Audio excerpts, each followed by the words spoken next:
ये कहानी 1984 कर्नाटक के एक छोटे से शहर की है। शहर में कई दिनों से काफी हलचल मची हुई थी। रोज रात में शहर का कोई ना कोई मर्द घर से गायब हो रहा था। ये खबर सुनकर वेंकट नाम का एक रिपोर्टर उस शहर में पहुंचा। शाम के कुछ 6 ही बजे होंगे, पर शहर के लोग जल्दी जल्दी अपनी दुकानें बंद करके घर लौट रहे थे। वेंकट ने देखा कि हर घर के बाहर कन्नड़ा में नालेबा यानी कल आना ऐसा लिखा है। उसने वहां एक पुजारी को रोक के पूछा कि शहर में ये सब क्या हो रहा है। उस पुजारी ने उसे बताया कि शहर में एक लाल साड़ी वाली चुड़ैल घूम रही है।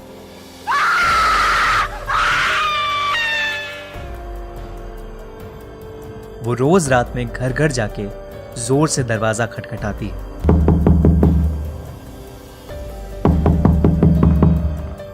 और घर के अंदर जो भी मर्द है उसका नाम पुकारती है। कोई भी आदमी उसकी आवाज को नजरअंदाज नहीं कर पाता और दरवाजा खोल देता है।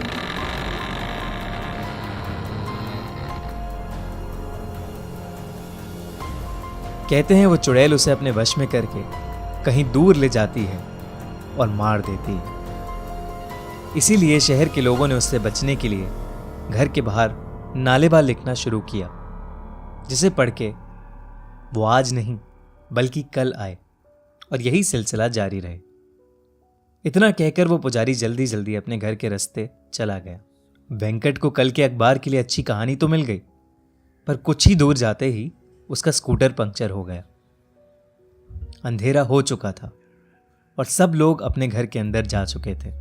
अचानक से वेंकट को लगा कि उसके आसपास कोई है, तो वो स्कूटर लिए तेजी से आगे चलने लगा। किसी ने बहुत ही मधुर आवाज में उसका नाम पुकारा, वेंकट, वेंकट। वेंकट ने जैसे ही स्कूटर के शीशे की ओर देखा, वो स्कूटर वहीं छोड़ के बहुत तेजी से आगे भागा। वो एक छोटे से मकान में जाके छिप गया और दरवाजा अंदर से कस के बंद कर लिया। दरवाजे पर जोर जोर से खटखट होने लगी और उसे अजीबो गरीब आवाजें सुनाई देने लगी। वेंकट बुरी तरह डरा हुआ था। कुछ देर बाद जब सारी आवाजें शांत हुई तो उसने बहुत हिम्मत करके दरवाजा खोला।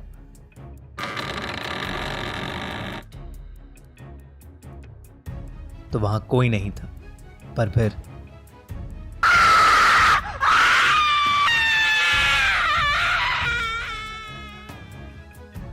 सुबह हुई तो वेंकट उसी घर में बेहोशी की हालत में पड़ा मिला। वो दिन था और आज का दिन है। वेंकट को कभी समझ नहीं आया कि उस रात उसके साथ क्या हुआ। शहर के लोगों ने कहा कि वो उस शहर का नहीं है, शायद इसीलिए बच गया। कुछ महीनों बाद उस चुड़ैल का कोई किस्सा सुनने में नहीं आया। आज भी उस शहर के लोगों ने अपने घर के बाहर नालेबा यानी कल आना ऐसा लिखा है। फिल्म स्त्री इसी सच्ची कहानी पर आधारित है। सब्सक्राइब करिए और सुनिए हर मंडे एक ऐसी ही सच्ची हॉरर स्टोरी। और अगर आपके पास भी कोई ऐसी ही कहानी या अनुभव है तो कमेंट्स में ज़रूर लिखें, क्योंकि अब हर मंडे खूनी मंडे।